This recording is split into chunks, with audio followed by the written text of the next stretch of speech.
Good morning, good afternoon, good evening, everybody. I'm seeing the participants are logging in. The numbers are coming up. Hola todos. Welcome, everybody. It is 9:02 a.m. Eastern North American time. My name is Jean-François Côté. I'm coming to you from my hometown of Quebec City. It's my honor to have been asked again to be with you with this event. A good thing coming out of the last 2 years is the evolution of the workplace. So about never having another online meeting in SKAL, little note to myself, never say never again. Just like our last AGM a few months ago, the registered delegates are joining myself and the panelists. The panelists will be introduced in a few minutes on the Zoom webinar platform. They will have the possibilities of asking questions via the chat box. We have registered right now about 338 participants.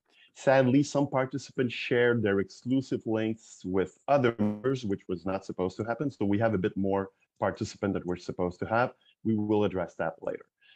The General Assembly is also live stream on the members' YouTube channel.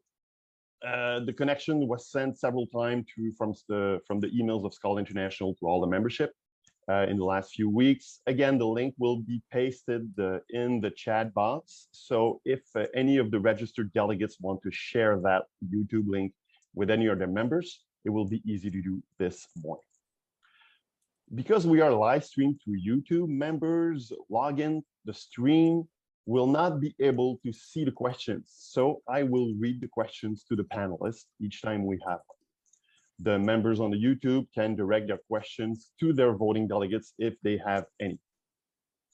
I will monitor, of course, the chat on YouTube on my second screen here, and I will try to summarize the comments and questions we have. The team in Torremolinos will be helping me to do that, to make sure that I get all the information out there. The simultaneous translation is available for the delegates at the bottom of your Zoom platform. You have a little button there that looks like a planet, so it's the translation. You will have the Spanish translation. If needed, I will provide the French translation for question or answers in French.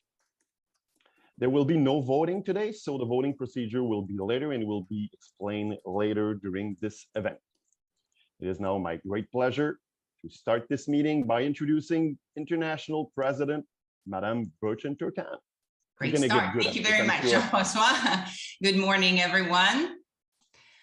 I would like to welcome delegates on Zoom, our former international past presidents who are with us today on the Zoom, as well as on the YouTube. All club presidents, former presidents, voting delegates, and observers, members on YouTube. Welcome to the SKAL International Extraordinary General Assembly. I would like to advise all that while I preside over the meeting, the moderator will control the timing and smooth running of the proceedings. Please allow me to introduce the members of the Executive Board. In addition to myself as your World President for 2022, I'd like to introduce our Senior Vice President, Juan Ignacio Steta from Mexico. Interim Vice President Hülya Aslantaş from Turkey. Greetings.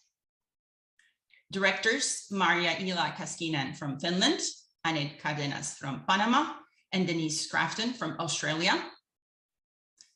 Our International Council, SKAL Council President Julie DeBali Scott, and our CEO Daniela Otero.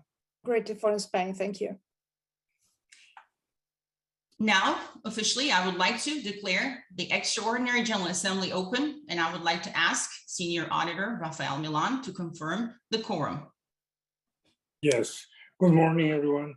The total clubs created to vote is 303. The quorum is 1/3 plus one of the total number of accredited clubs, which is 102. I confirm right now, checking with the people that there's a quorum for the meeting. Thank you very much, Auditor Rafael Milan. Today we have the auditors, Rafael Milan and Junior Auditor Carlos Banks, with us attending the meeting. The proposed changes to the statutes were presented in advance to the club officers via email. In addition to the emails, additional Zoom meetings have been organized with all area committees and national committees being invited to join. In total, 6 Zoom calls have been scheduled and conducted. According to the Spanish law, we are obligated to review the proposed statutes at the General Assembly, and that is why we are here today online at the Zoom meeting. The proposed statutes amendments will be discussed today at the Extraordinary General Assembly and will be voted after the Extraordinary General Assembly closing via election body. The ballots will be sent out after the meeting to the delegates, and delegates will have 36 hours to vote. This information will be repeated at the end of the meeting as well. I would like to inform you that I have appointed international past residents Bill Rayum, Laban Whitman, and Matanya He to act as scrutineers to overview the electronic voting procedure together with the auditors Rafael Milan and Carlos Banks. The results will be announced at the conclusion of the voting period. Now, I would like to introduce you to the governance plan and give you the overview of the plan. Following my introduction, I will open the floor for questions. After the questions and answers, I will invite Vice President Juan Stetta to present the proposed statutes amendments one by one. Before Madam I start, President, sorry, I don't want to cut you, but I just want to make sure I'm getting comments that the YouTube hasn't started yet. I know there's a delay between YouTube and the live Zoom platform, but I don't think it's yeah, there is a 8 minutes. delay, but I'm having problems to connect from some reason. Okay, I'm just trying to figure it out. I'm doing that at the moment. I have been trying Okay. all this time. Okay, thank you. Just another comment. Some people are having issues logging in. We did have that issue before. And again, the Zoom platform has been out there for millions of meetings. The issue is usually that you logged in or you sent your information with a wrong email. So if that happened, of course, you cannot log in. So make sure that information was precise when you send the information out. Sorry, Madam President, back to you. no, thank you very much. Before I start my PowerPoint presentation, I would like to say a few words about today and the change we are discussing. When the word change is introduced and spoken about it, it's always accompanied with some fear, panic of the unknown, thoughts of if it will never work this way or it has never worked in the past. So now, what if our thought pattern changes? That when we hear the word change, feelings of excitement, positivity, and being part of the team that is the change fills our minds. We could compare ourselves to the big change makers in the past in the history, like the engineers that invented the jet engine aircraft, Elon Musk and the electric car, Mark Zuckerberg and Facebook, invention of the email instead of the fax machine. Do we question these disruptors, change agents now? No, we enjoy the change they implemented, but I'm sure so many people questioned them before the launch. So now let us enter into today's discussion and later voting with the same excitement, zeal, positivity, and forward thinking as these inventors. Let us be the leaders who change the future of our beloved organization. It's a deep choice that we will influence our future. Let us not only think out of the box, but let us get out of the box. Now, if you allow me, I'm going to start sharing my screen. I do have a PowerPoint presentation that will take about 20 to 25 minutes. And as I mentioned before, after my presentation, I will be taking the questions. Burshin, I'm not able to log in the YouTube account.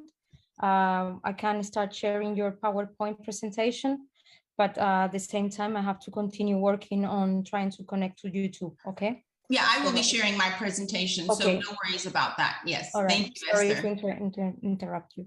Bye. Madam President, if we could maybe just wait a couple of minutes. There are over 100 people waiting on the YouTube to have this information. Absolutely. If we maybe just wait a couple of minutes to make sure that our membership, and I just texted in the YouTube saying we're coming on live soon, please wait for us. So. No problem. I did see a message now, webinar is now streaming live on YouTube. Yeah, it's just, there will be 20 seconds behind. So now it's working. Sorry about that. Perfect. Jean-Francois, are we good to go? Yes, let's go. Perfect. Okay. Well, Good morning, good evening, and good afternoon to all who are on YouTube. We did have a little bit of a delay in connecting to our live stream on YouTube. I would like to welcome all of our observers who are with us today for the SKAL International Extraordinary General Assembly. We did the initial introductions. We do have a quorum.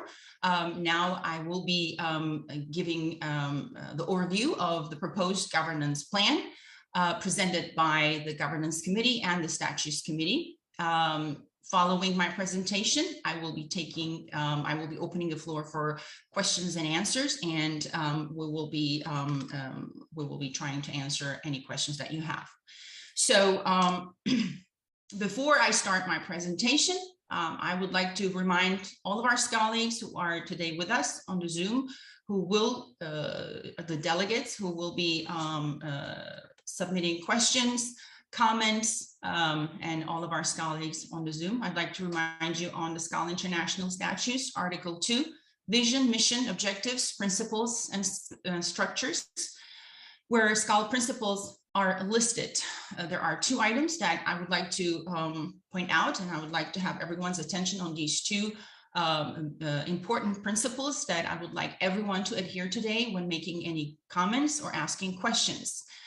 Principle number one is friendship. SKALigs are persons of recognized honesty, integrity, who identify with the SKAL values. This permits them to find and give within SKAL the spirit of friendship and unity, which makes this association so special.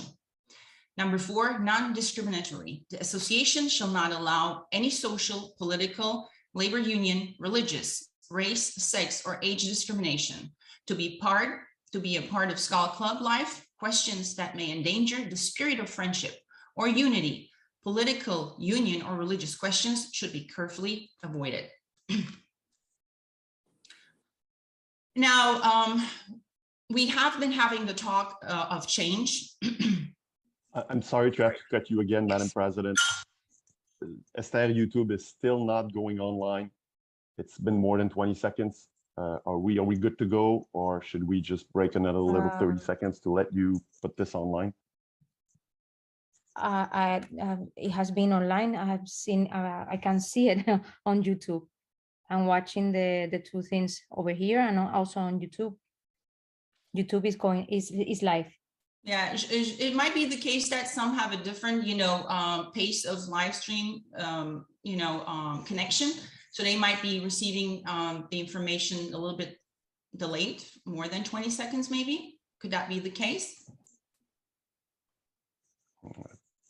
Personally, I don't have it, so I hope people out there do have it. So yes, continue, Madam President. Okay, perfect. So we've been talking about change for years, and now today we are discussing the change and the actions to be taken towards the change. So where does the need for change come? What are the facts that we have been discussing, we have been experiencing in the past 10 to 15 years? Well, it's a fact that change has been the talk for the past 10, 15 years. And the fact on this is it's available for everyone to review on the SKAL International website, the International Council minutes. The meeting minutes, if you look into them for the past 12 years, they talk about change. They talk about the need for change. And this is why we're talking about change today. Governance crisis has been an issue for the past 3 to 4 years in the organization. And we need to understand that this is something that needs to be clarified. And that is why we are talking about change. And there's been danger bells for Amical with the governance crisis that has been experienced.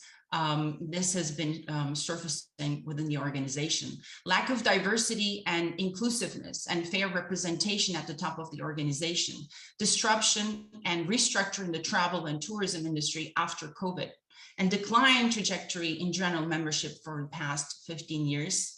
An aging organization with lack of meeting new generations' expectations. So all these have been the factors that have been expressed, and that has been the talks in the past 10 to 15 years that has pushed us this year to sit down and find a solution. How can we put the change into motion? Now, from talks to walks, so the act on accomplishing the change. So if you all will remember, the conversations about change has started in 2021. There has been a governance committee established by former past president, former international president, Bill Reume. Before the annual General Assembly and elections, I have announced that if I get elected, there will be 3 goals, and one of them will be the restructure of the governance. So that is why 2022 has been declared to be the year of transformation. And this has been declared in November 2021. In January 1st, when we took office, so we have formed committees. There were 8 committees formed, and 2 of these committees were the Governance Committee and the Statutes and Bylaws Committee. The committees that were formed have been open to all for participation. I'd like to emphasize this. It's been open to all for participation. Anyone in any level who wanted to participate in the committee to serve an idea, to present an idea, was invited, was welcome to join.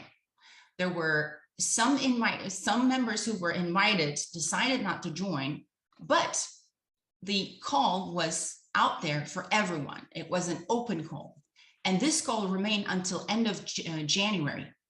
February 1st, the committees took off. They started their work. As you all know, Governance Committee was on a mandate, as well as the Statutes and Bylaws Committee. Why is the mandate? Because we said 2022 is going to be the year of action. So we put them onto work and asked them to complete their work by end of April, early May, and they have fulfilled this. So to act on change requests for decades, governance and statutes committees, they work like a think tank. They had about 40 SKALs, and there were 6 international past presidents, 12 international counselors, current area committee and national committee presidents, as well as former international council presidents, joined these 2 committees. They worked hard. They worked over 100 hours in total. These are all volunteers. And the Governance Committee presented their unanimously approved proposal, which then the Statutes Committee put this into implementation. And today we are going to discuss the proposal that is put into motion for us to be able to implement the changes that are proposed. Now, if we look into the governance plan at a glance, so this proposal is not the current executive board's plan. I'd like to emphasize that this is not the president's proposal. This is not the executive board's proposal or plan. This is the plan that has been put together by the Governance Committee as well as the Statutes and Bylaws Committee. The executive board reviewed it and unanimously approved the items and passed it along to Statutes Committee, where they have put all the content of the plan into the proposed statutes amendments that we're going to vote today. There is no my work, your work race here. This is a joint work. We are all in the same boat. I'd like to remind everyone, we all represent SKAL as one, just like the chain we wear. This is a joint plan proposed and presented to membership to decide for the future of our organization. The presidents of the clubs today, after reviewing the presentation and the entire month we had our meetings, they will make the decision as they hold the future in their hands of this organization. If it passes, it will not be the committee members' achievement only, but it will be the achievement of the club presidents. So it will be an achievement of all, and the credit will go to all. Now, the key points on the governance plan I'd like to go over is the purpose is to reorganize, modernize leadership on the international level to ensure representation of all areas of the SKAL world. So the plan is offering a better representation to better serve membership, control finances, and ensure the most qualified members to serve. Current executive committee and International SKAL Council will be reorganized into a one governing body. The philosophy of governance is to take a bottom-up approach and allow all countries in the SKAL world to have a real voice and ability to hold an international office. Now, the executive board of directors is what is proposed. It will consist of 15 members, the president, vice president, who will be also named as president-elect, because the vice president will be automatically becoming the president in the following year.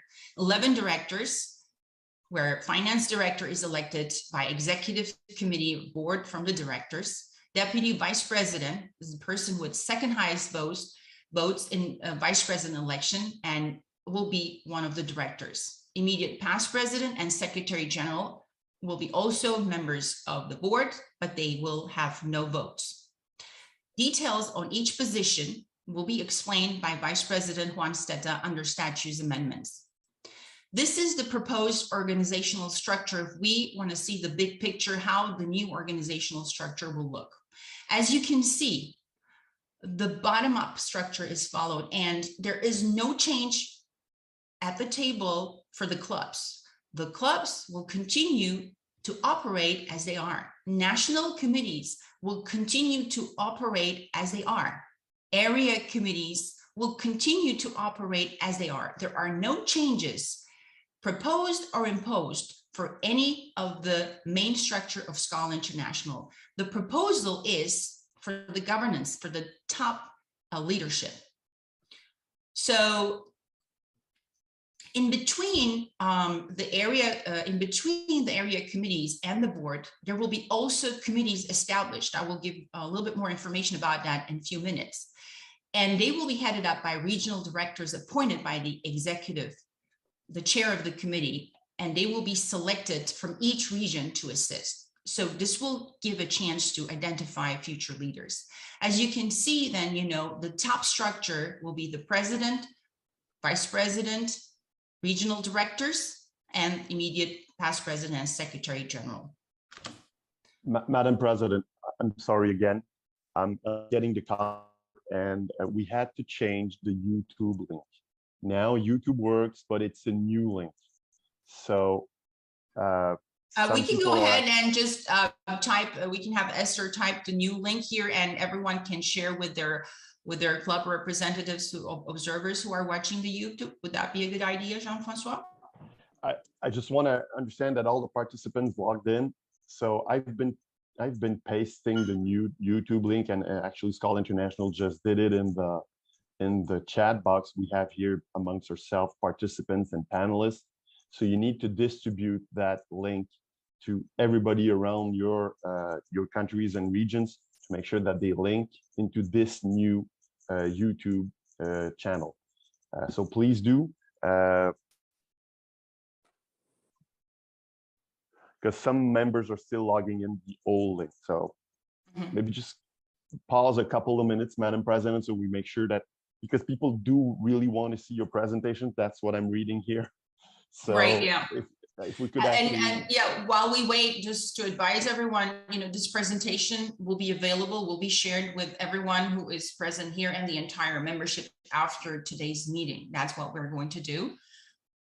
And the recording of this meeting will also be available for all. So those who are missing it on YouTube or who could not make the time, we do have colleagues, you know, due to time difference, are not able to be up and watching this. So that is why we have the recording, and we will be sharing it with everyone following this meeting. Thank you. Thank you, and feel free to interrupt me. So, so we did have a view of the organization chart and the positions. Now, what is new with this new plan is there will be a deputy system. So there is installation of a deputy system. Person coming in second in regional elections will serve as a deputy for that region and will serve on one of the committees, possibly as a core chairman. So all remaining candidates from each region who run for director will automatically be eligible to be appointed as a member of a committee by the board based on their skills. Again, details will be explained by Juan Steda under statutes amendments. The election process, again, I'm going to give an overview and Vice President Juan Steda will give more details. The elections for directors, vice president, auditor, and member d'honneur will be facilitated by SKAL International in each region for consistency by 2 weeks prior to the AGA. The ballots will be specified to each region to be voted only by the countries within that region. Regions with only one country will appoint minimum 2 candidates in order to have the deputy also designated. And in case there is an area committee compromising of several regions, and if the regions within that area committee so wish, they may decide to elect their candidates for director at the area level. Now, candidates' nominations and election process is recommended to start 60 days prior to the AGA date. Now, here's the point I'd like to make it clear. There were questions asked. What is the rush? Why are we pushing for this? There's no push here. We are just executing and trying to respect what the plan is proposing. There is a plan on the table, and this plan says for the election process, and if we want this plan to move forward, the election process has to start 60 days prior to the AGA date. So our next AGA is in October. So that is why this date for the Extraordinary General Assembly is picked, because we want to make sure that if this passes, this plan will be implementable. So as we said, there's been talks for years, and the final execution has never been implemented, or a plan has been proposed to be executed. Now we have a plan, and we want to move forward and execute it because it's a great plan. I do agree with the plan. And that is why we are trying to comply with what the plan is proposing here. That is why this date is picked. It's not picked to push anything. It is picked systematically. If you calculate yourself 6 days back, 60 days from the upcoming annual General Assembly, this is the date that we are landing. Candidates forums will be facilitated by SKAL International in each region. So which means, there will be, once the candidates are identified, there will be forums, because, this plan is proposing to have higher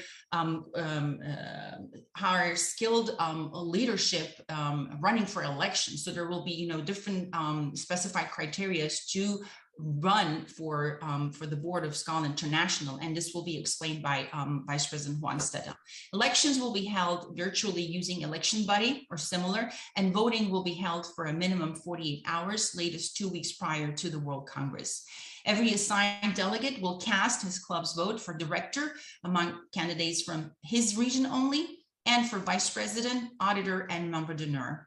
Clubs with 66 or more members will have the second vote. So there is no change with the club structure, as I mentioned earlier.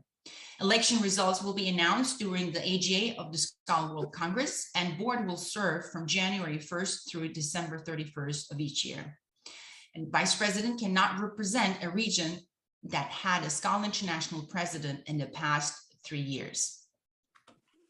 Now, how will be the transition? So if we move forward, there will be a transition, of course, and this needs to be in the best possible and smooth way. So what is proposed in this plan is, in the transition year, first year, 6 directors will be elected for 1 year and 7 for 2 years terms to start the rotation.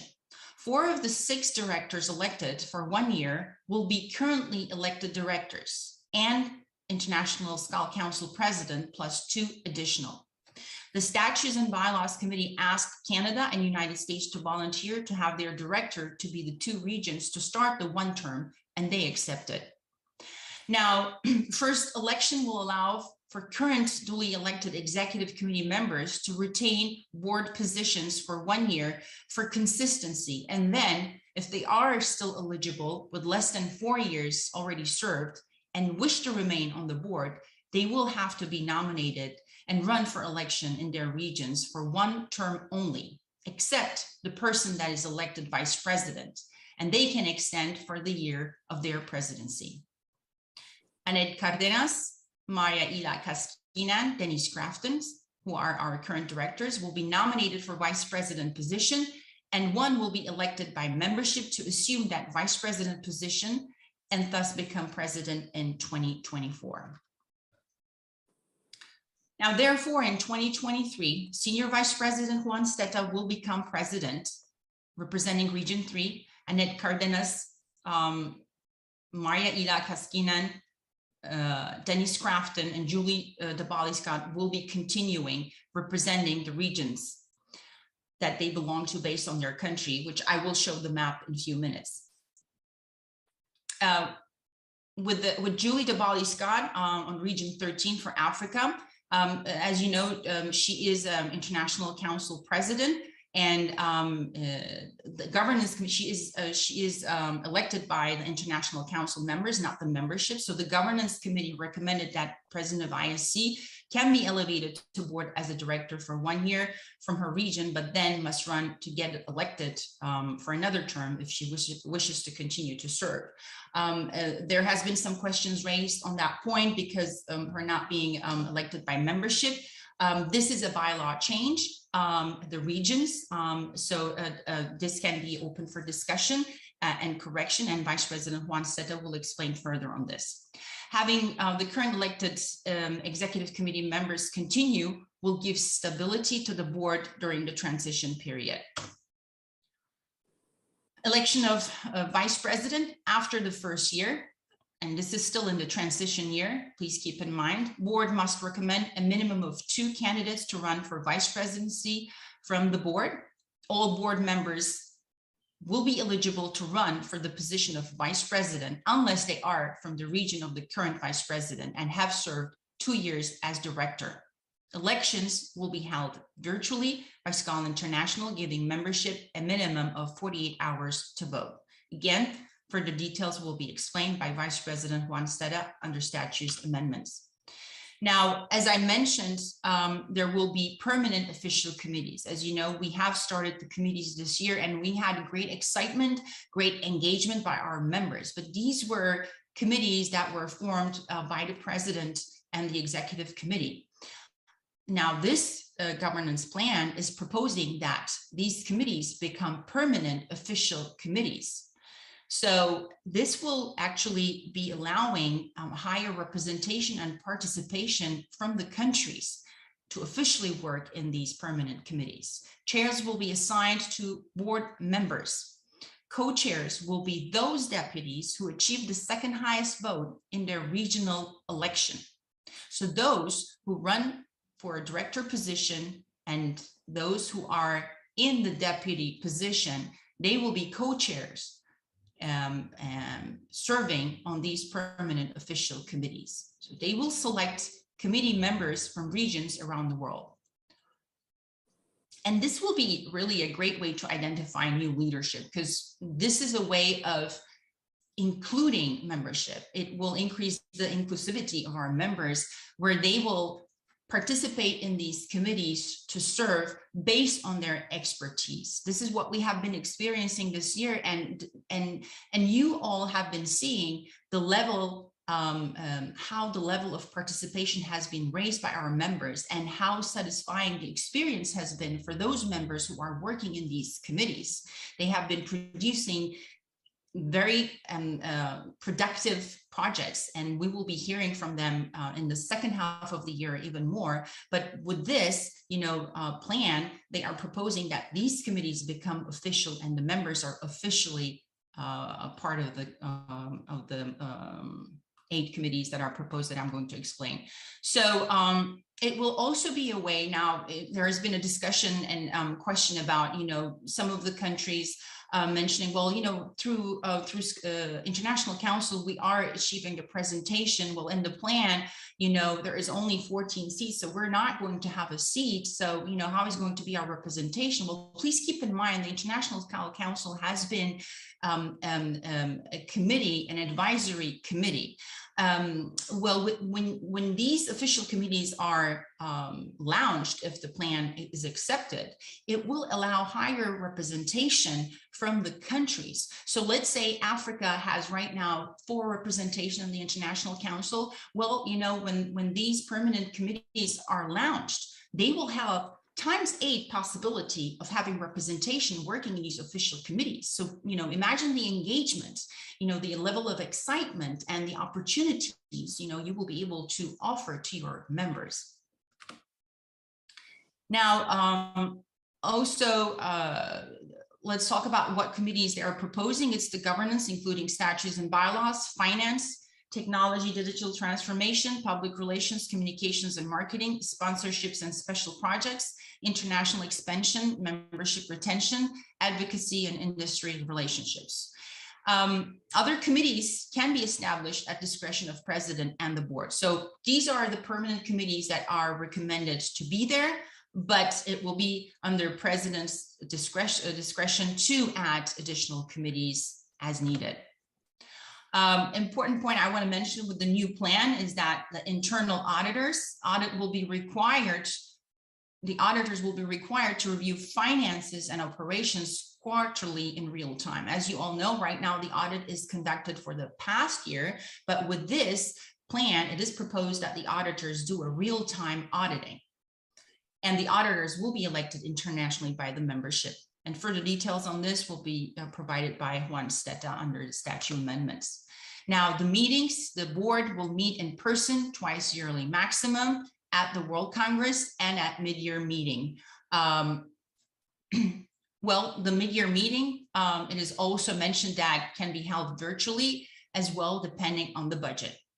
Board will meet at minimum of 8 virtual meetings a year. This is what is proposed for the meetings. And currently, if you look into the expense structure, currently 7 members of the executive board meet in person 3 times a year, total 24 trips.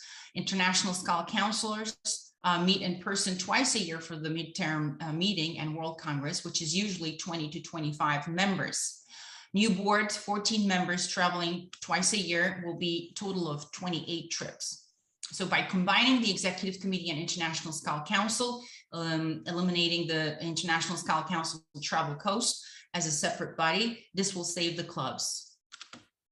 Now, when we look into the world map with the regions, what is it proposed here? They are proposing, as mentioned, 13 regions. So the region number 1 is United States.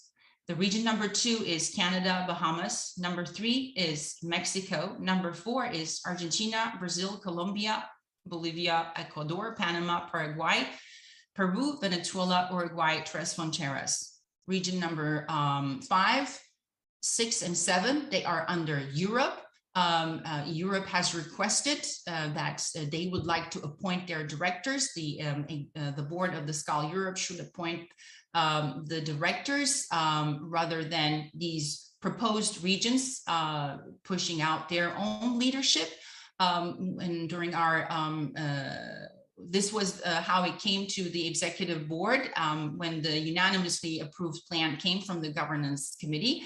And during our meeting in the review, our Europe Engaged director, Maria-Ila Kaskinan, recommended that, the regions as recommended should remain as separated due to the similarity of language and culture. It will give a better, and it is more democratic to support the bottom-up approach. And that is why Executive Board passing on the proposal to Statutes Committee has made this recommendation, and the Statutes Committee came up with the proposal, which is in the statutes, allowing area committees to make the decision themselves, whether they want to let their board to decide who will be running as director candidates, or whether there should be a regional diversification, and this will be up to the area committees. They can diversify it and put out their candidates. So this has been clarified and given as an option to area committees.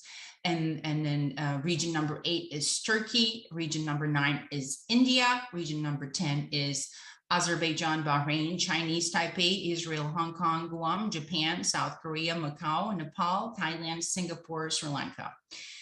Region number 11 is Australia. Region number 12 is Indonesia, Malaysia, New Zealand, Philippines, Vanuatu, Papua New Guinea, Fiji. And region number 13 is Ethiopia, Ghana, Kenya, Mauritius, Nigeria, Zimbabwe, Uganda, South Africa. Now, the question is, how did this diversification made? How did they make this regional diversification. What they did is they did a benchmark study, the governance committee, how other international associations are handling if they are operating in multiple countries, in all continents with thousands of members. And they took the benchmark study has been done with associations that have larger numbers than SKAL International has. And based on the fact that SKAL International is a membership organization, there could be two parameters, and we are spread out throughout the world, the membership numbers and the geographical location. So those were the two main components that the governance committee said that they considered when they were deciding on the regions. So please keep that in mind.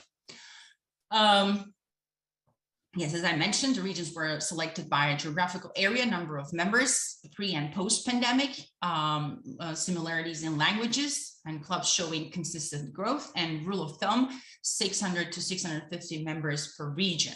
So that's how they have been grouped. Now, coming to an end, I try to give you an overview of the plan. The information has been submitted at the beginning of the June, and June 6th. You have received 2 PowerPoint presentations about the plan. You have received the statutes amendments and bylaw amendments. We have conducted Zoom meetings with the area committees, national committees, to answer any prior questions. And today we are reviewing the plan one more time. To the question of, we did not see this coming. My answer is, again, this has been the conversation for years, for the past 12 years, 15 years. And we have announced before the Annual General Assembly 2021 that 2022 will be a year of transformation. It will be a year of action, and that we are going to dig into the issues with the governance, and we are going to find a solution, and we are going to create the platform for an execution. Again, this is not a plan of the president, the executive board. This is a plan of SKALics who came together and prepared it. The least respect we can show is to present it to the membership and ask the decision of the presidents who hold the future in their hands of this organization to decide how they would like this organization to move forward. And that is why we are here and having this conversation. In summary, does the plan answer the call for change? Well, we reviewed the issues in SKAL. Talks of change for over a decade with no action plan. We all agree on that. So what is the solution offered with the plan? There's a joint proposal ready for an implementation. The governance crisis has been the issue in SKAL, and the plan is offering a solution as a deputy system that's solving immediate crises that can arise due to death or resignation.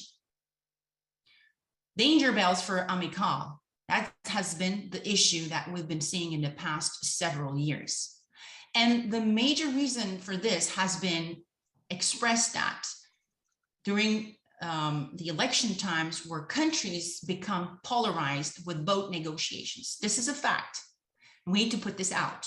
This plan is removing the polarization due to vote negotiations across continents or during world congresses that has been happening. As you know, in the current structure, the vote has been taking place based on the countries that can send the most delegates to the World Congress. And that has been decisive on identifying who will be going on the executive board of 7 people, 6 people actually, not counting the International Council president as a non-voting member. So 6 elected officers were identified by those countries who can send the most delegation to the World Congresses. With this plan, this is eliminated. So there will be no polarization, which will help us repair the SKAL in this organization. Lack of diversity. This has been the issue and complaint that there is not enough diversity shown in the leadership of SKAL International. And that is the major question I've been receiving since I took presidency when I go to the forums or take interviews. How well does SKAL International leadership represent diversity within SKAL? because diversity and inclusion is the hot topic nowadays. The SKAL really showed the true colors and cultures represented in the top level of the organization. My answer is no, because 6 people cannot represent 84 nations. So this is a step, this plan is giving a step further to provide more participation, to have a diversity within the top of the organization and the representation. So there is a higher level of equal representation opportunity for different cultures at the top of the organization. This is a solution that this plan is offering. Now, another issue is lack of inclusiveness and fair representation at the top of the organization. Well, fair representation with power to vote rather than to remain as a consulting body is offered as a solution in this plan. So there is a better opportunity for, rather than remaining for majority of the countries just as an advisory committee representation in the International Council, this plan is offering a merge where they will have the power of vote, which means a direct power in the decision making. Another issue is the status quo in leadership in some positions. So the higher engagement and inclusivity, rather exclusivity of membership through official permanent committees with guaranteed continuing relevance is offered as a solution for this issue. So, you know, it has been that the positions have been held, you know, well, the representation of 6 people on the executive committee and in the International SKAL Council, we've been having, you know, 84 nations is represented by officially 35 counselors, but, you know, in the meetings pre-pandemic, there were 14 to 20 countries going to the meetings. So there was not a real inclusion and representation, but with the committees that will be formed, this will give an opportunity for a continuity. The client trajectory in general membership for past 15 years, well, the discovery of new leaders and open path to grow and support to build succession plan, this will allow us to invite the new generation to this organization, and it will help with the membership growth. As well as, you know, another issue is the aging of the organization with lack of meeting new generations' expectations. Again, the new plan will offer us, as it's mentioned, a succession plan, and it will offer a new, modern, diversified, and inclusive structure that will attract the younger generation because that's what they care about. And also a point, an issue is, you know, we had an increased load of SKAL International headquarters staff, you know, in the past years, even with the pandemic, you know, it increased their workload because there are 6 people who are sharing their workload. Imagine if we have 14 people on the executive board sharing the achievement of the goals, then it will put less work on the headquarters staff. So this concludes my presentation. I'm going to stop sharing my screen and I would like to open the floor. I'm sure there are, I do see some comments listed. I'm going to leave the floor to Jean-Francois to navigate the questions and put the questions on the floor for us to be able to answer them. Thank you, Madam President. Great presentation. Now, there's been a lot of comments during your presentation in the chat box. It's more of an exchange right now that's going on between the delegates. There hasn't been a lot of questions posted. So I will maybe, if you wish, I could summarize the conversations, because if you ask me to read everything here, we're going to be here for quite a while. But what I see here is a lot of engaged and passionate conversation about SKAL, about the presentation. I could summarize that you could have, if you summarize all the people that are talking, you have a lot of friends from Europe who are chatting about their views on this plan, and they're getting answers from people from all around the world. So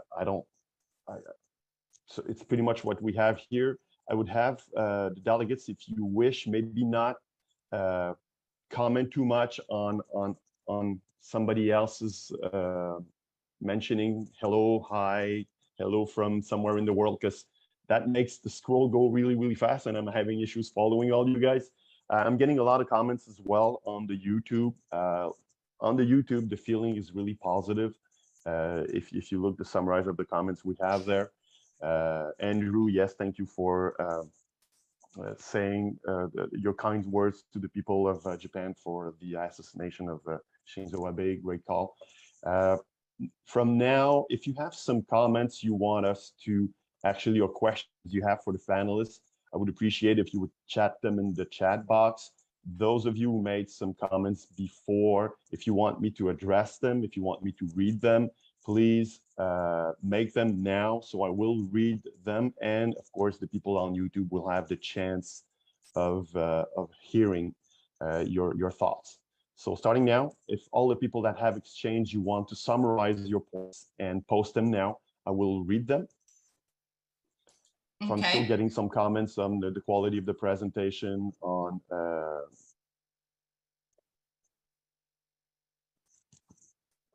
I repeat, please, panelists, there's 261 of you right now who can see the chat box. Remember, the over 100 people that we have on YouTube cannot see these conversations.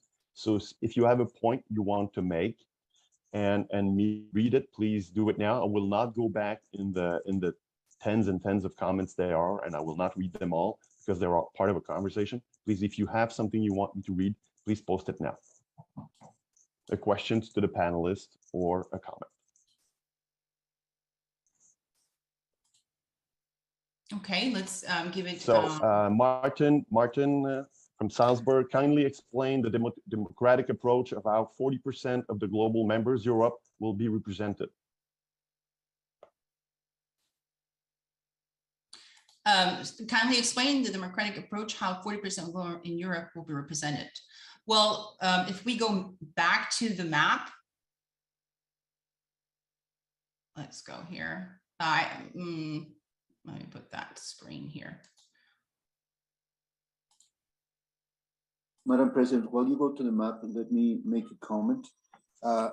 Within the bylaw changes, there is, and President Bertrand mentioned it, but let me reiterate it. It says that in the case there is an area committee comprising of several regions, and if the regions within that area so wish, they may decide to elect their candidates for directors at the area level. So that it's going to add what you're going to comment, Madam President. Thank you very much, Juan. Well, so the representation, as mentioned, has been done based on the number of the membership. So Europe has about 3,600 members. We need to keep in mind the membership globally is 12,600 members. So I'm not sure I understand the question clearly because this does give Europe a representation based on the membership numbers. However, my personal opinion, I do see certain countries in Europe like Germany, like Switzerland, I think those countries, they do deserve the lead in SKAL Europe, because at the end, we need to understand is we are a membership organization. This organization can exist another 8 decades as long as we attract new members. If we don't, then we are not going to be able to grow and we're going to continue to have our decline. So the discussion here is more, how do we create a more attractive organization for the future generation for us to join? And these numbers, the representations, please keep in mind, these are in the bylaws. So this structure here can change. So today, let's say, United States has 1,500 members. If they drop their membership, below 600 members, then of course, that will be a new map, a new discussion to restructure the region. Or if there is an extreme growth, let's say in Africa, let's say, Nigeria grows their membership over 600, then they can say, we need a seat because geographically we're further down, the other countries, in Africa. So we'd like to have our own seat, and because we are representing over 600, 700 members, we need a seat on our own. And this can be a discussion of the board. So the platform is open for the changes. Please keep in mind, this is a plan that allows with the bylaws certain details to be changed, and Vice President Juan is going to explain to you which are those, changes and, ironing that can be done in some of, the points that is brought out. And one of this is the regional representation. These can be changed in time based on needs. How many times did we change our statutes and bylaws throughout the 88 years? Many times. And it is very normal for organizations to update, make the changes based on the current structure, technology, membership, stakeholders' requests. That's the normal path. And that's what we are doing here right now too. I do think this map represents a fair representation of all regions. And again, as I said, we need to put out an incentive out there for the countries. We cannot punish the countries who have been doing the work. India has been up to over 1,500 members. Kudos to them because they're doing the work. There are other countries. And then also, I do not agree with the term small countries. There's no small country. Every country is a big country. Yes, they might have less SKAL members, but geographical, if we're talking about the geographical size, again, this is not a reason for a country not to grow their SKAL members. I mean, look into Switzerland. They are, half the size, of Germany, but they have as many as, SKALings as Germany. So it is possible, and they even had more. They were up, to 800s, and they're down to 600s. But it is possible. So, and this map, I do think that it represents fairly, and it is putting out an incentive. The plan out to the SKALings, because we are a membership organization and we can only exist as long as we have members, and our parameters can only be membership numbers. Please keep in mind our statutes as well that talks about the non-discriminatory factor as well. Are there any other questions, Jean-Francois? Okay, since I opened the floor, I will go quickly through the comments that we had. Just a second, because it keeps coming in. Since we opened the floor, sorry, it's coming. Great plan. We should approve this without delay, Sanjay. Avit, since India is almost double the number of members than average number of members most of a region, shouldn't we have 2 directors? I think you did explain that in your last comment. I do see a question from Wolfgang. I'd like to take on that if you allow me. Yes, Jean-Francois, it is related to the topic that we just went on. Wolfgang Hoffman says, what is the fact basis for allowing Turkey with 692 members and own director, but Germany with 699? Well, as far as I know, and it is in the minutes of the committees, but if Vice President Hudia would like to step in and explain that, but it is actually, to me, it's only logical that within Europe, Germany gets a seat with their over 669 members. But this has been a request that has been made by the area committee representation on the governance committee, that they would like to keep, as I explained in my presentation, that the board of the area committee of Europe would like to decide who will get the seats, rather than going based on the parameters of membership and geographical structure. So that has been explained. That is why it is. And Turkey, with its location, Europe has refused Turkey to join SKAL Europe many times, if you know that. And it is, according to United Nations, UNWTO, Turkey is a part of Europe, but, in SKAL Europe did not want to take Europe, so Turkey is left out, is not a part of Asia, or, so that is why Turkey exists there with over 700 members right now as an individual region there. Any other questions? Yes, I'm keeping in the comments. I'm going to go really fast through them. Karen Anderson, well done, and thank you for all the excellent work. Karen Anderson, President. Georgina Razzo, great presentation, Madam President. Thank you, everyone, for their dedicated hard work. Phil Gutt, it's possible, please, to show the slide of the structure governance from President down. Thank you. I think you just did. My name is Anemola Sanya, President of SKAL Lagos. Where does Africa stand in all of this new structure? I noticed one, if not wrong, that only one position is South Africa. Is this about membership, number of uniqueness of region? I think you just answered with your comments on countries. As there's been a forecast for the financial impact of this change, and now will flow to the members. There is a forecast of financial in the presentation that will be distributed. Thank you, Patina. Wolfgang, the governance structure is important for the existing members, but has nothing to do with attracting new members. Let me comment on that. It does have everything to attract new members. For us, in this changing trajectory globally, we are out of the pandemic. The entire industry is disrupted, and everyone is talking about rebuilding the industry. Now, as SKAL International, for us to come out, to make a call to everyone in the industry, not only the younger generation, but everyone, to make a call and invite them to join SKAL International, we need to put out a difference there. We need to say, yes, SKAL International has revised, is now adapting to the changing environment. We have a new governance. Now we need you. Come and join us. Let's make this organization bigger together. We need new leaders. Come join us. Let's take this organization together, work together. So for us to make a call like that, for me to go out, and that's actually the plan that we would like to do, we need to offer something different. If we don't offer something different, what is the call out we're going to make? We've all been asking the question, what do we offer? What is the difference? How are we changing? This is the answer. This is the answer in a compact version.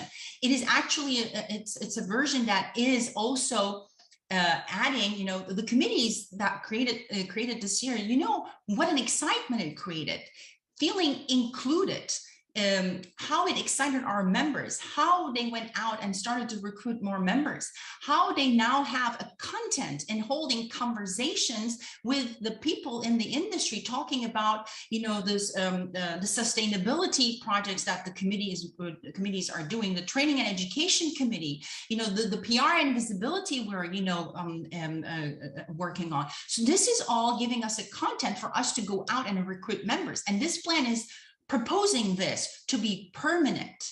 And this is an invitation, an announcement to the entire globe saying that this organization is adapting to the change, is adapting to the expectations of the current world as well as the future generations. So that's why it is very relevant to go out and recruit new members. It is a very helpful tool if we can pass this change.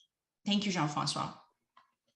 Madam President, I'm continuing. Carrie, many thanks for your presentation, Madam President. Eric Etienne, congratulations, Madam President. This plan is clear. SKAL has a future. If we don't agree with it, we will need to discuss anymore. We don't need to discuss anymore, as the whole organization will explode.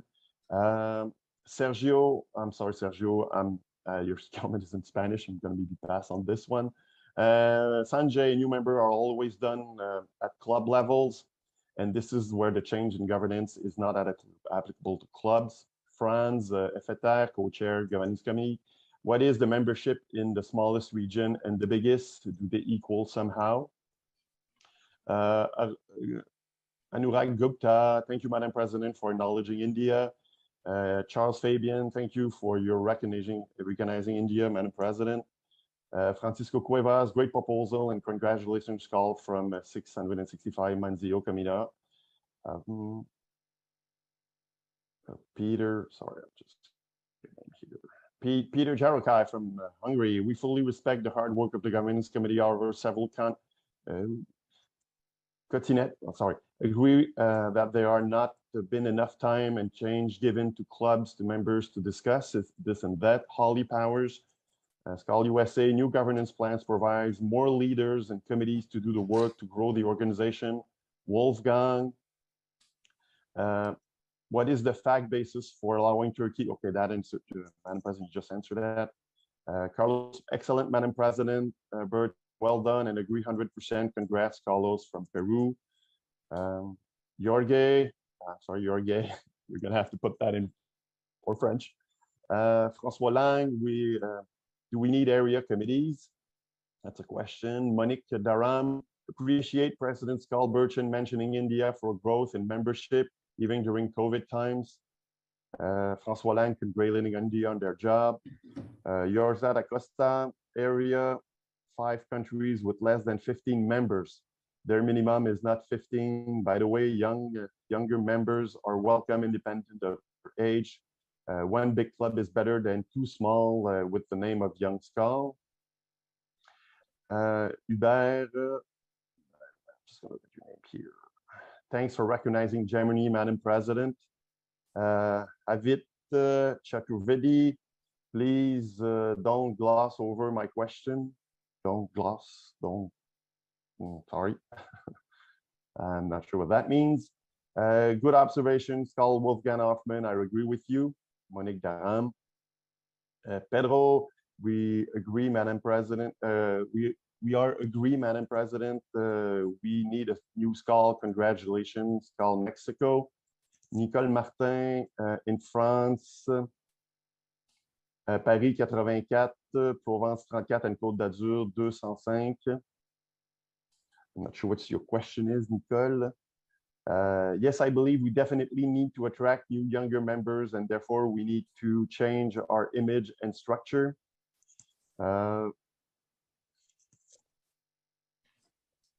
Franz, the position of Turkey was never brought up during my presidency. So area Europe, I think. Jean-François, I see a question that I would like to take on, if you don't mind, while you review the rest of the questions. Is yes, coming from France, Catherine, what is the membership in smallest region and the biggest? Do they equal somehow? Well, as you know, France, as you guys made the plan, the map, I'd like to put that up, and I'd like to give an explanation here. So, of course, you know, the smallest and the highest does not equalize. Obviously, the larger membership country, you know, with 1,500 members does have a regional representation where, you know, let's say Tres Fronteras, for example, currently has 11 members in Region 4. However, it's a very important point in this plan. Still, a country with the smallest number of SKAL members still gets a chance to put someone on the executive board on the seat to vote. How is that? And Vice President Juan Steda is going to explain it, but this is how it happens. So let's say, for example, from Africa this year, Julie Debali continues, you know, and the transition as, you know, the director. And then next year, when the election is up, Kenya is not going to be able to put a representation on the executive board. What will happen is, you know, once the serving time is finished, then another country in the region has to come up with a new representation. So this gives the opportunity for the countries to put out representation on the executive board in the sequence, in the turns that they will take. So everyone will get a representation, you know, to have there. I think this is a very important and fair, you know, way of allowing every country to get a representation. In the 88 years, did we have a president from Nigeria? Did we know? Why didn't we have it? We don't know. You know, did we have a president from India? No, we did not have it. Why? So there are some interesting stats when you look into, you know, the presidential and executive board representations. Is it fair? If you ask me, my personal opinion, this is it's not, but, you know, and I just only talk based on the facts and numbers that I look into it. You can make your own opinion, but to me, a fair representation is a platform where everyone has the opportunity, whether they take it or not. They may not take it, they might leave it, but there is an opportunity for those to put out a representation. Also, countries with the highest number of members in those group regions, it doesn't mean that they will always be able to put up a candidate because, you know, this transition is required in the statutes and bylaws. And this is something that the statutes committee added on top of the governance plan that was proposed. But also this gives an opportunity for, let's say in Region 4, Peru has such young leaders coming up. Well, the leaders have to convince the other countries in that region that they can represent that region. Even if they have the smallest number of SKAL members, if they have a good leader that, you know, promises to represent the region in the best possible way, it depends on their leadership skills. They still have a way to move up and be on the executive board. So that's the difference of this plan, I think, very distinctive, that is offering the opportunity for everyone represented in the SKAL world to have the opportunity to have a seat on the executive board where they can have a real decision-making role. Thank you. Thank you, Madam President. I think I'm going to wrap up because comments keep coming in right now, so I'm not going to read them as so I fast think, as you they're know, coming in. I think it might just be to a good. summarize, I will just summarize. There's a lot of conversations about the financial impact, and I'm seeing those comments as well on the YouTube. I think it's clearly explained in the PowerPoint that will be distributed after this meeting. Because if we go into those details of the question about the financials, but on YouTube, I'd like to make a comment on that, if you will allow me. May I make a comment just real quick on that? Please. So there is, yes, with the explained structure, there will be anywhere from 16,000 to 30,000 euros additional cost for SKAL International if this plan passes, for the executive board travel. However, keep in mind that, the countries will be saving, the countries who have been sending international council representation, they will be saving those fees that they have, those finances that they have been investing for their international council to travel, and they can use that for their own membership growth. And please keep in mind, while we've been, in the past 7 years, we have been having an average cost of 20,000 euros in legal fees and not budgeted. Only last year, we had 35,000 euros as in the legal fees. So if the question is, can the organization cover this additional expense? Yes, the organization can cover it, because when we solve the governance crisis, and we're not going to have any legal fees, happening as well. So please keep that in mind. And when we have a plan that attracts new members, and those countries who don't send representation international council, they save that fees, those dues, they can use them for organizing, recruitment events and investing it for recruiting more members, investing it in a way to grow their clubs or their national committees. So that would be my answer on the finances.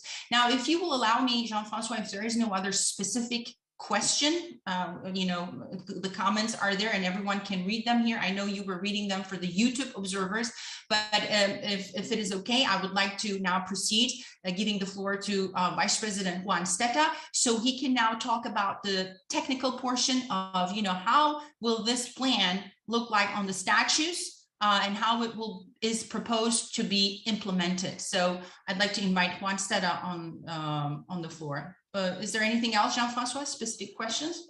No, I would like to say that the comments actually superpose themselves. What we're reading on YouTube and what we're reading here on the platform are pretty much the same. So it's the same conversations going on the both platforms. So the level of engagement is the same. So, and the answers are the same. So I think we're good. If anybody has something really, really, really specific, please identify it in your comment that you really want me to read this, and I will. Thank you. Okay. Vice President Juan, the floor is yours. Thank you, Madam President. Good day, presidents and members of the NUR. Good day to you also, auditors, counselors, delegates, colleagues, and fellow executive board members. In my character of Vice President of Statutes and Bylaws, it is my duty to present to you the proposed changes to our statutes resulting from the work done by the Governance Committee and the Statutes and Bylaws Committee, which work I truly commend. These amendments, together with the required bylaw amendments, have been sent to you all by the Secretary General on June 9th and also on July 1st. I will present each one of the statutes amendments, and while doing so, I will also make some reference to the corresponding bylaws amendments. For practical purposes, I kindly ask you to hold your questions until the end, as there might be some doubts that could be clarified during my presentation. I would also like to mention at this time that the fact that we're here talking about statutes amendments is because by law, we are required to present them to the Spanish government. And statutes are really the permanent part of our structure. However, bylaws are flexible. And by that, I mean, we can change them, let me put it bluntly, from one day to the other. I mean, whereby statutes, it's a whole procedure that has to follow. So when reading and going through the statutes, as I mentioned, these are the core parts of the organization, which is presented to the Spanish government, has to be authorized by them. But again, many of the things that Virtue has mentioned are bylaws, and that can be changed. For example, what she mentioned about the number of regions or the number of directors that could be there. Okay, so this can be done without any major problem. So in total, there are 12 statutory amendments. The first one being really a general statement. So let's begin. Esther, can you start sharing the amendments? Thank you.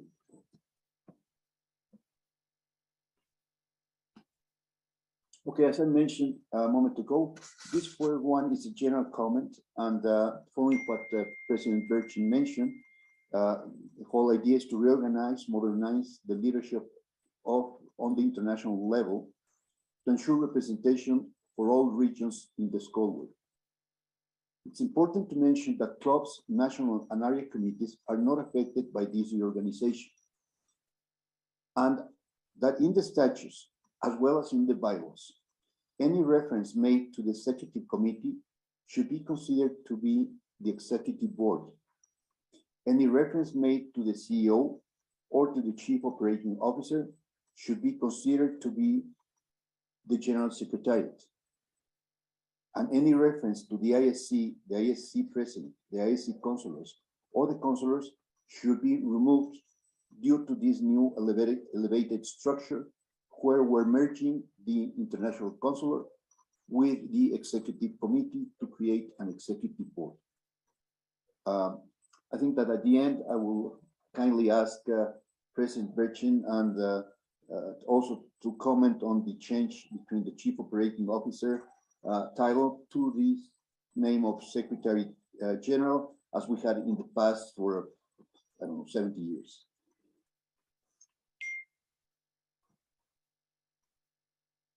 Okay, if we continue with the next slide.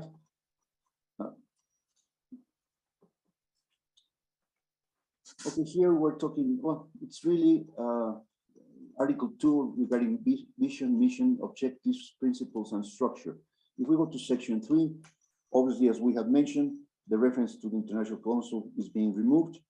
Also in the letter C, the name of the Secretary General has been changed. And I will go into Section D. It says, SKAL International Executive Board. The Executive Board is the governing body of SKAL International and oversees the management of SKAL by the General Secretariat. It comprises 13 elected directors who are accountable to the General Assembly. The President of SKAL International represents the association, and the immediate past President and the Secretary General shall be non-voting members of the Executive Board. Yes, I know that President Berchin has referred to this, but since this is a statute amendment, I have to go and read and go through it. Now, in this particular case, I would like to mention that, okay, each one of the directors, the Vice President and the President have one vote. And very important is that the decisions taken by the Executive Board shall require an absolute majority of 50% plus one of the valid votes casted. In the event there is a tie, a second vote will be taken. And if the tie persists, the President will have a casting vote. Again, this is a bylaw amendment, but it's very important to notice that we're trying to be more democratic to give the Executive Board members, if there is a tie, a reconsideration, and then, well, finally, if there is not, the President will have this casting vote. If we can continue, again, in the next slide, please, Esther. Perfect. Okay, Article 5, it makes reference to the International SKAL Council. As mentioned, that has to be removed at all. And then Article 6, it makes reference to the composition and term of office of the Executive Board. And I will go and read through them. Letter A, the SKAL International Executive Board shall comprise 13 elected directors, the immediate past President, and the Secretary General. All directors of the Executive Board shall have been elected individually by the vote of the clubs in the region, announced at the General Assembly, and shall cover the following positions: President, Vice President, and 11 directors. The Secretary General is a non-elected member of the Executive Board. Let me make some reference here to the bylaws regarding the qualifications of the candidates for directors. Candidates for director as officers of SKAL International must be active or life members in good standing in their clubs. The Executive Board may not have more than one office occupied by members of the same region, except in the case of the region of the immediate past president, where there will be another board member, given the fact that the immediate past president is a non-voting member of the board. All candidates for office duly nominated under the provisions of the statutes will be presented to the delegates, as mentioned by our president, at candidates' virtual forums, which will be organized by the SKAL International in each region in advance of elections. Candidates, as minimum qualifications, must have been a member of SKAL for at least the 3 years immediately preceding his or her nomination, and have served as officers at the club, national, and/or area committee level. They must be fluent in one of the 3 official languages of SKAL International and be nominated and endorsed either by his club, his or her club, or the national and area committee if one exists. Now, regarding nomination of candidates for director, any club having fulfilled its financial and other responsibilities to SKAL International may nominate amongst its active or life members one candidate to become candidate for director of their country. If nominated, such nomination shall be made by the country by forwarding to the Secretary General 60 days prior to the annual General Assembly of the year of the election to take place.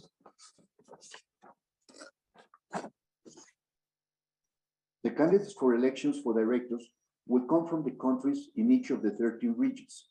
Nevertheless, there might be countries within a region that could decide not to nominate a candidate for director. Elections for directors will be held within 2 weeks prior to the General Assembly. These elections will also be organized by the Secretariat in each region via election body or similar, and will allow clubs within each region a 48-hour window for voting, 36 for a second ballot. And here, let me reiterate what President Berchin has mentioned. That is that regions with only one country will have to nominate at least 2 candidates. The ballot for director will be specific to the candidates for each country in a given region, to be voted only by the clubs within that region. Now, also, to allow candidates in a region with multiple countries the opportunity to serve on the SKAL International Executive Board, a country cannot nominate another candidate if the current director for its region belongs to that country and has served 2 consecutive 2-year terms, unless there is no other candidate from a different country. This has been addressed by President Berchin, but I wanted just to reiterate it. Something that has been mentioned as well is that the candidates obtaining a simple majority, most votes, are not declared elected. The candidate receiving the second highest number of votes will be the deputy director for the region. Should an elected director, for any reason, leave the board, the deputy director of the region will assume the position. If the deputy cannot assume the position, an election within the region will be called within 45 days of the vacancy, with nominations within 30 days. As has been mentioned, but I will stress it, directors will be elected for a term of 2 years with the possibility of 1 additional term of 2 years by the countries, if they are elected by the countries in the regions.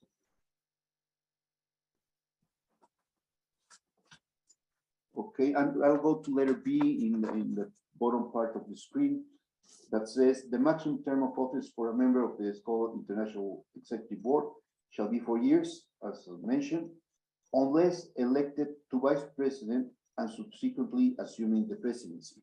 So that means that it's the prior slide, slide number 3 at the bottom part. Yes, thank you. So what happens is if a director is elected vice president in his 4th year in office, well, then he has to remain to take care of the vice presidency and then the presidency. So he can be there for a 6-year term. Okay. Now, let me go into a bit of detail regarding what's going to happen with the election of the vice president. Okay. As President Berchin has mentioned it, but I want to stress it, is candidates will be nominated by directors of for a 1-year term and will assume the presidency the following year. The candidates for vice president must be from among the 11 presently serving directors. Remember, the 12th one is the president and the 13th one is the vice president. So amongst the other 11 directors, the new vice president will be elected. Vice president is elected by members by all clubs. That's as it occurs today with the president. Now, a minimum of 2 candidates will be nominated by the board. However, every director may apply to be elected even if not nominated by the board. Okay, so I think it's let me just clarify a bit. From the 11 members, they within themselves will decide who the 2 candidates for vice president will be. But if there is a director that says, no, I want to also run, he has all the possibility to do so. Okay. Now, the vice president is elected with a minimum of 50% plus 1 of the votes cast. Candidates receiving the second highest vote will be deputy vice president. The deputy vice president will assume the position of vice president should that person be unable to fulfill their term. If the deputy is elevated to the vice president's position, after the end of the term will become the next president. If the deputy vice president remains deputy for the whole year without becoming vice president, then the next year he or she may run again for the vice president position. A vice president cannot represent, and let me stress this, a vice president cannot represent a region that has had a SKAL president in the past 3 years. I know that President Berchin mentioned that, but I wanted just to reiterate it. Okay. Now, an additional thing that it's in the bylaws that I would like to comment is that to enhance the way assemblies should take place. I apologize, Vice President Juan. Esther, could you please continue with the screen? We're still remaining on the same slide. Yeah, I'm still there. Yeah, thank you. Mm-hmm. I'm still in slide number 3. Just to enhance the way assemblies should take place so as to make them more participative. They can be in person, virtually, or in hybrid format. That's an addition that we have made to the bylaws. Okay. Now we continue with slide number 4, please. Okay, in this particular case, could be reiterated because we're talking, let me read the statute amendment, to appoint, if deemed necessary, until the next General Assembly, a replacement for any executive board office which should fall vacant, except that of the president when the vice president will assume the position of president without using the title. In the case of vacancy in the position of vice president, the deputy vice president shall assume the position of the president and in turn that of president. Okay, this might be reiterative, but it has to be quoted here in the statutes. What I had to make reference a moment ago is bylaws. But remember, the statutes are the permanent document and that it's registered with Spain. So that had to be included here, even though, as I mentioned, it might sound reiterative, but that other things I just mentioned are in the bylaws. Article 6 is really going to changes in the name of the executive board. and the removal from the SKAL International Council. So I will read it. It says to approve the formation, modification, suspension, expulsion, or termination of any SKAL body except the Executive Board or the General Assembly. That's one of the powers of the Executive Board. Going to slide number 5. Again, we're still talking about the powers of the Executive Board. In this part, we're only making the changes that have been mentioned. And I'll go to the Article 6, where it says quorum in the lower part of your screen. And it says the quorum at all Executive Board meetings is a minimum of 8 members. Now, this is important because currently the minimum is 4 out of the 6. And in this case, it will be 8 out of the 13 members. Remember that, yes, we have 15 persons because you have the immediate past president and you have the Secretary General. But the ones that have the right to vote are the 13 directors, or if I may include there, the Vice President and the President. It's 11 plus 2, and that's why we're talking about 8 members, okay? So in this case, President Berchin has mentioned that the Executive Board will be meeting during the World Congress and also on a mid-year meeting, which is something that normally occurs. And there will be other 8 Zoom meetings during the year. If we can continue to the next slide, Esther, please. Okay, here we're talking about the annual congresses and General Assembly of clubs. And in section 2 in particular, where we have the extraordinary General Assemblies, we have included a new subsection. And this subsection is to clarify how and when an extraordinary General Assembly can be called by clubs. Okay, and it says extraordinary General Assemblies must also be summoned within a period of 3 months of a request being made by 1/3 of the member clubs.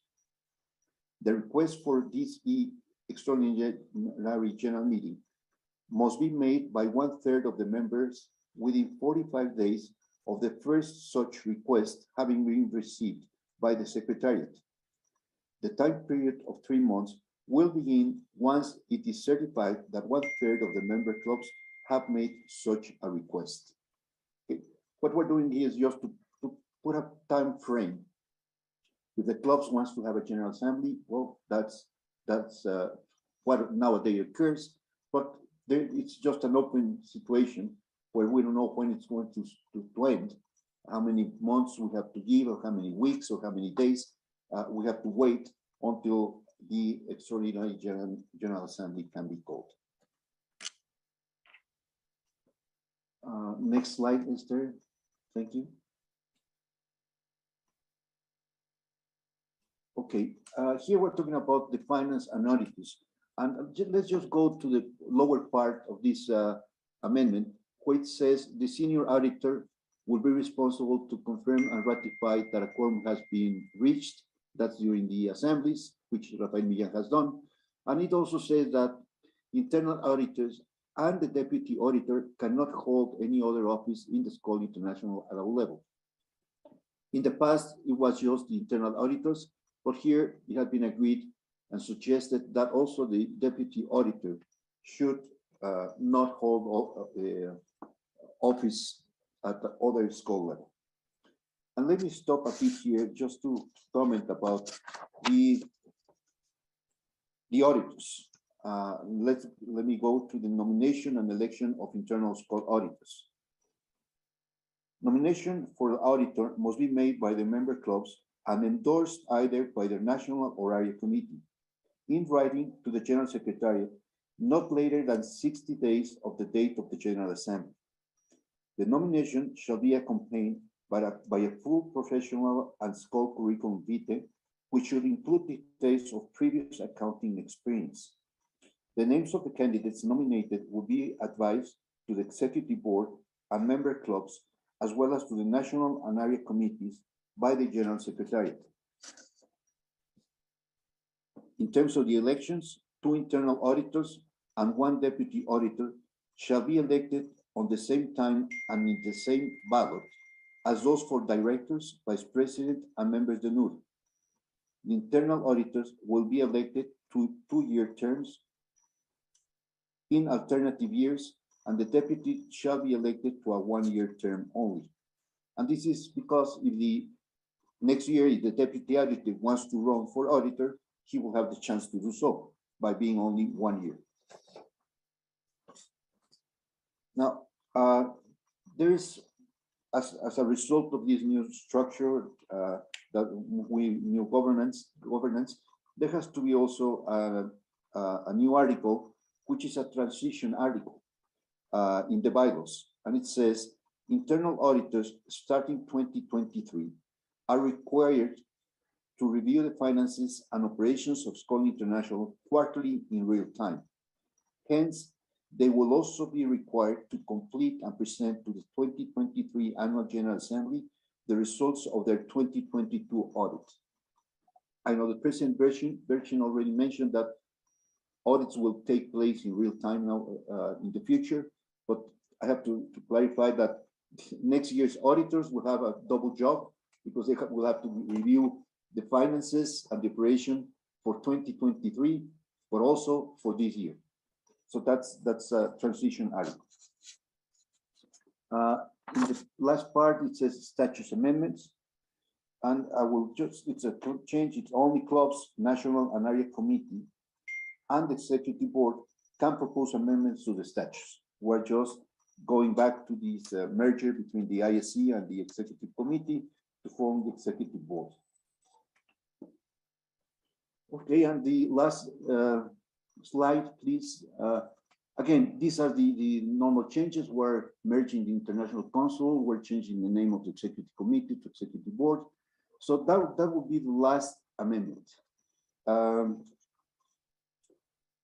the last thing I would like to say is that our future is now. Thank you, Madam President. Thank you. Thank you very much, Vice President Juan.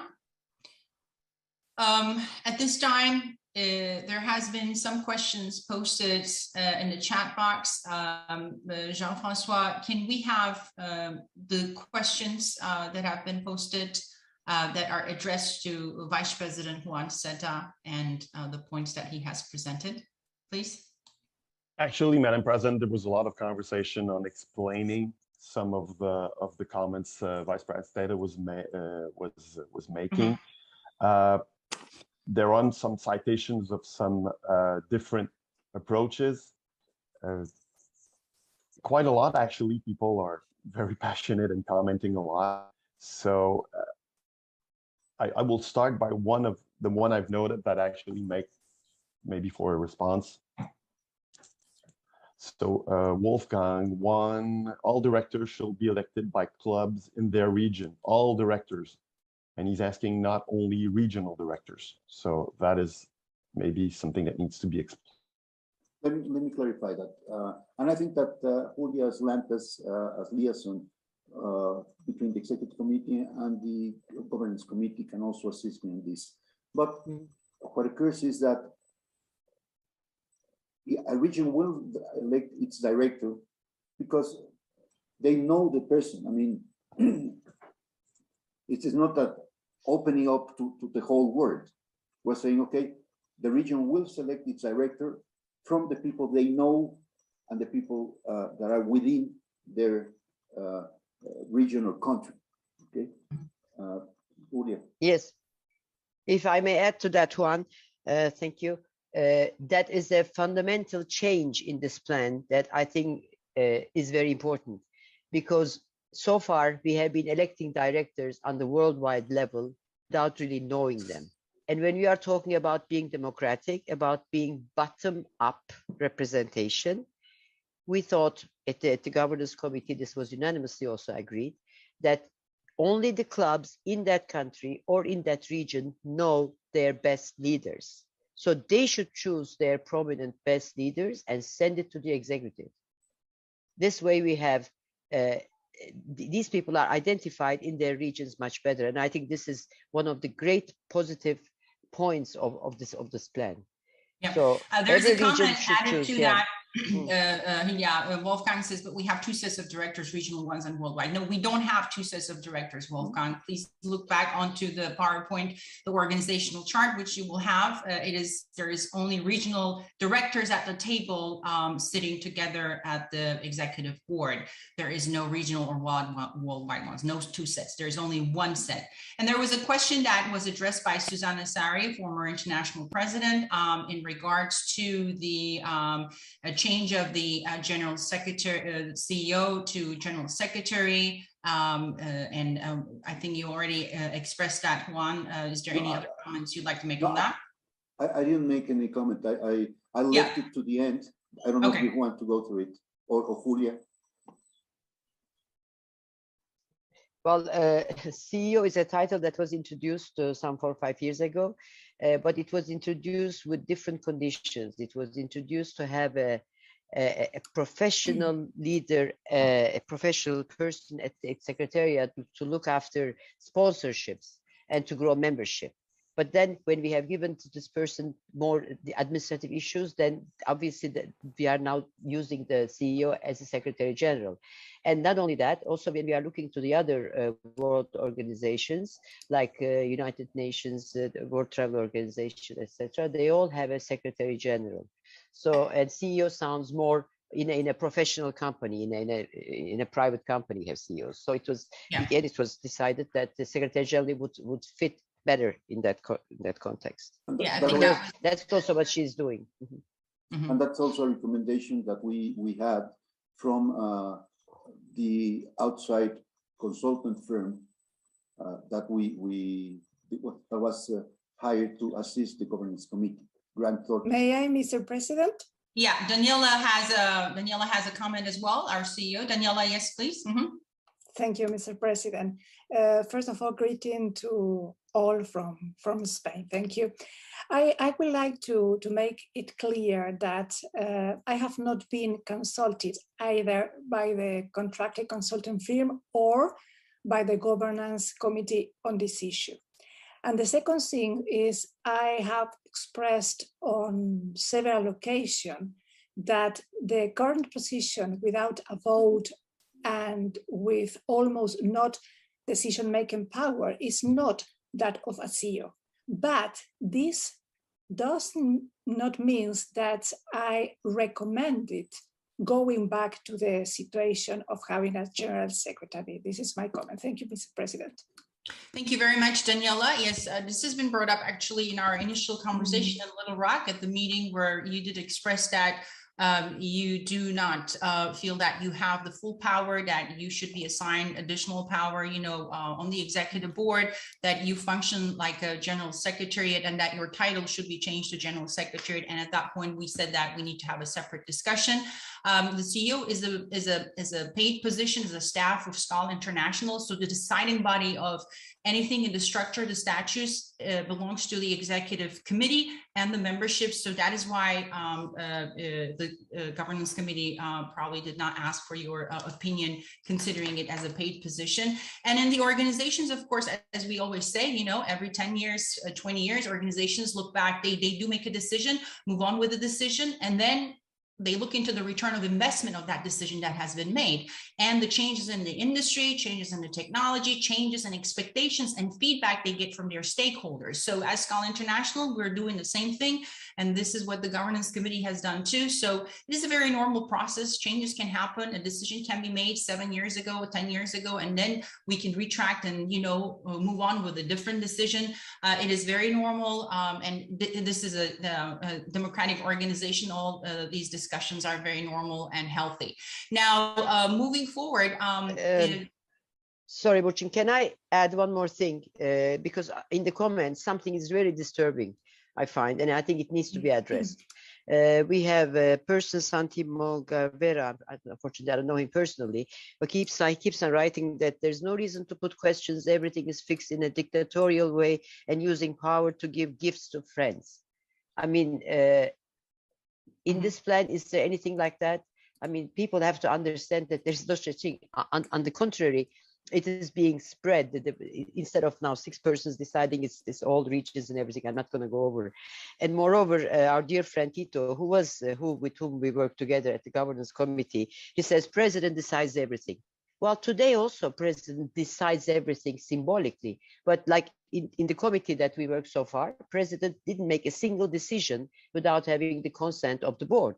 And I'm sure with this plan also, when nominating the co-chairs, when nominating clarifying the portfolios, it will always be in accordance, in agreement with the board members. I don't know if President Burcin, you would like to add something to that. Yeah, thank you very much. This is never in a dictatorial way. Correct. Yeah. So in this executive board, every decision has been very transparent. For the first time in SKAL history, all executive board meeting minutes have been posted online on the SKAL International website. Every decision that this executive committee is taking has been taken with a vote. Well, right now we're 6 people, and this plan is proposing to have more people, more participation to take a decision. So if you disagree that 6 people should not hold the decision, the right to decide what decisions this organization should take moving forward or in daily operations, then you should be pro in expanding this executive board of directors as proposed in this plan, because it is proposing to expanding it to 15 people in total, which means instead of having 12 eyes, then you will have 30 eyes in the operational aspects, in the finances, everything that is happening for the organization. And I think this makes much more sense. So at this point, no, Madam President, please. Yes, I would like to add something. In the amendments that have been approved, and they have been publicized in the SKAL page, and have been sent to all presidents of clubs, secretaries, there was one amendment that had been agreed, that should the president take a decision not known to the members of the executive board, any member can question that decision, and during an executive board meeting, it can be taken back. Exactly. And that's an amendment that has already been published. Exactly. To all the membership. Thank you very much for the reminder. Yes, this year we have taken that decision. Anyone on the executive committee as well, in addition to what Vice President Juan explained, that if president proceeds with a decision without getting a board approval, board vote, as it has been experienced in previous years, then in this case, any member of the executive board has the right to call on the president, call a meeting, and retract the decision. Also, it is also added on the current code of conduct, and this is to prove that this board of directors, this board of executive board is fully transparent. We have also added an item on the code of conduct in the governance current model that in case of a violation of the code of conduct that is currently existing by any of the executive board members, they will be invited for a resignation. So this is also very clear in the current governance model that is accepted at the beginning of this year in our first meeting. And this is to put this executive board accountable for the actions taking and the role that they are taking on the executive board. So with that, I would like to go back to Jean-Francois. Jean-Francois, any further? Madam President, I'm just going to summarize really quickly some of the comments we've been having and some of information also circulating on the YouTube feed. So there is still a lot of questioning about all the financial issues about this. So Member John Stein from Orlando actually asked me if I could read his comment, and I think it does summarize a bit of the financial issues. On behalf of SKAL Orlando, why would there be a concern with the nominal increase of the SKAL International budget, where the national area committees will save tremendous amounts of money by not having to pay for the ISC travel? It should also be noted that not one previously questioned the exorbitant spending on the digital transformation that is significantly higher than what membership approved and still doesn't function properly. I also have a comment here from Mark Singh, who was one of the leaders of the Statutes Committee. I think Mark is making a comment that I haven't seen yet, so I'm reading it. Mark saying a lot of studies was done on the governance of similar organizations worldwide. This governance experience was taken into account when formulating the plan. And there's a comment from Werner Glunken. He says that this statute is complicated. We need to make the statute simple, stupid, and reduce all this stuff. And we completely agree with you. And actually, that was the main approach that this governance committee has taken on, as well as the statutes committee. And if you have noticed, yeah, the screen was pretty crowded, but the crowd was actually coming from the old statutes. If you remember, there were so many items that were crossed over that statutes, the existing one, and it's simplified. So yes, it needs to be simplified. We need to focus on, doing business among friends and leading the industry with our projects and, and growing our membership. Yes, Jean-François, back to you. Just maybe final, just as a last comment before we move on, there is some conversations going on about the Secretary General / CEO position. People are commenting on where we should go with this. So I'm just saying that there is some questions out there, but I think there is stuff that will need to be addressed on that position as well. Okay.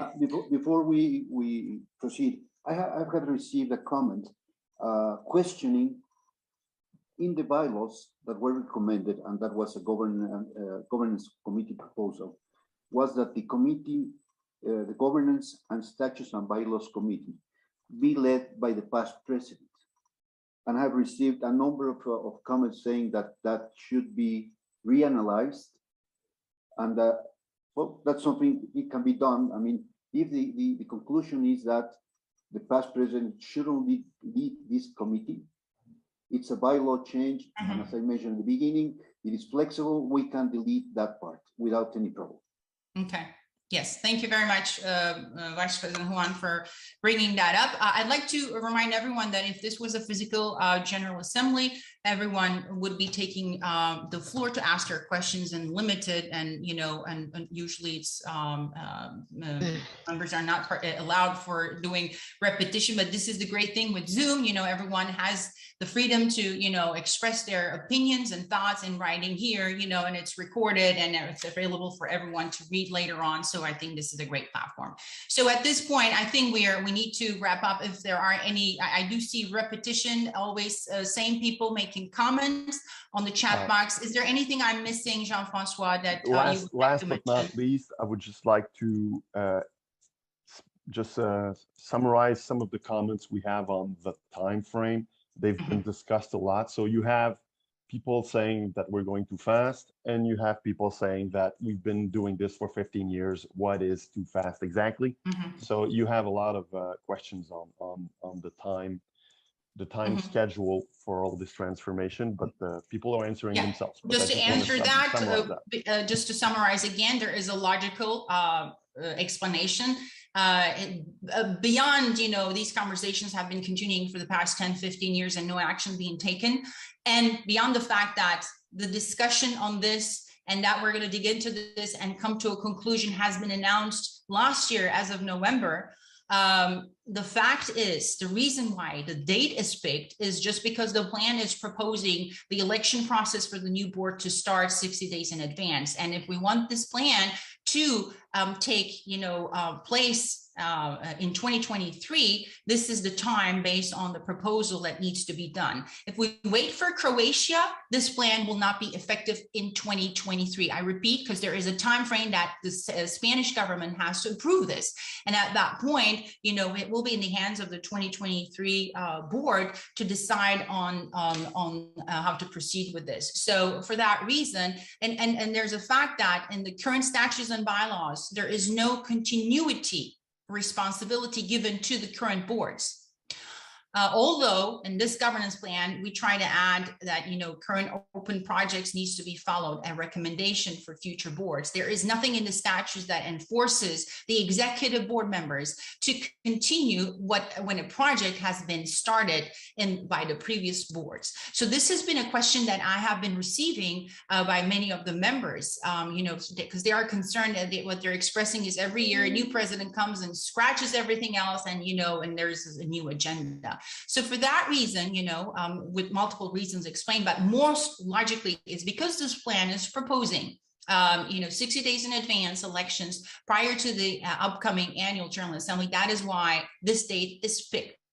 Now, I would like to come to a conclusion with our meeting. I see, Julia, your hand is up. I'd like to wrap it up, please. Yes. Okay, just very quickly. I have seen among the comments or questions one comment which is important to be clarified.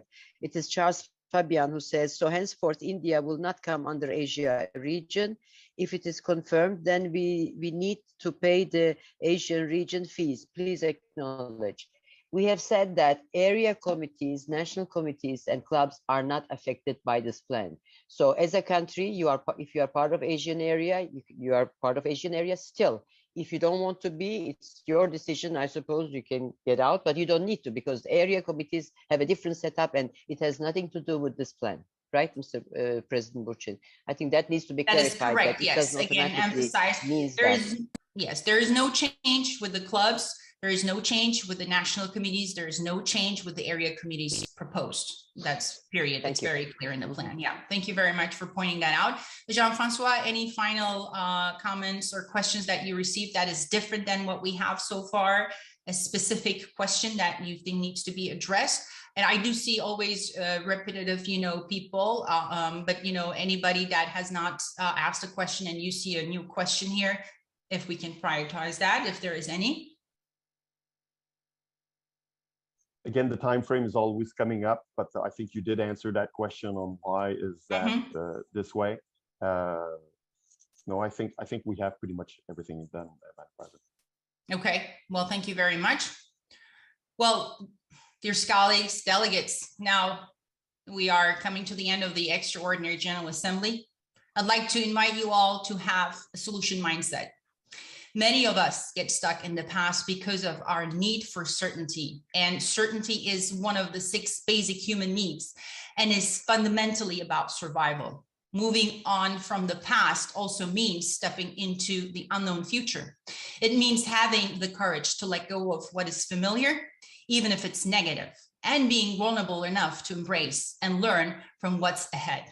The tagline that I referred to in my World SKAL Day message of remnants, renew, reunite is so apt for us now as we acknowledge what was, have the opportunity to renew our mindset and work together for a better future.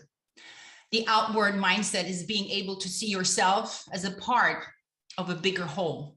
It is incorporating your own thoughts, your feelings, and your goals into a widespread understanding that others are actually more like you than they are different. When we can see the similarity, we can empathize and look forward to change. Inclusion offers the opportunity to create a space where everyone is invited into the conversation and appreciated for what they contribute. Invite people and rather than call them out, encourage change rather than demand, and allow people to be heard so that you can build trust in your organization. And this has been my goal and intention for my presidential year. We need to decide now where we are standing as the winds of change blow. Are we going to build walls or are we going to build windmills? If we do not adapt to rapid and expected changes in the world and future, we will not succeed.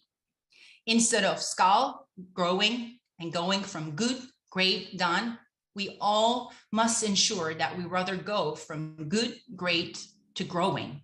The choice is yours. The choice is ours.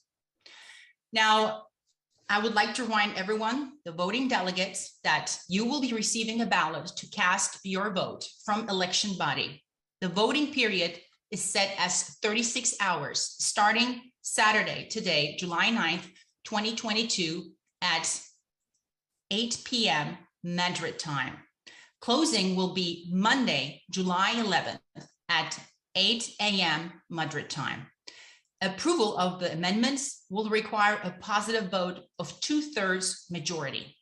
Abstentions shall be considered as void and shall not be considered in calculating a majority.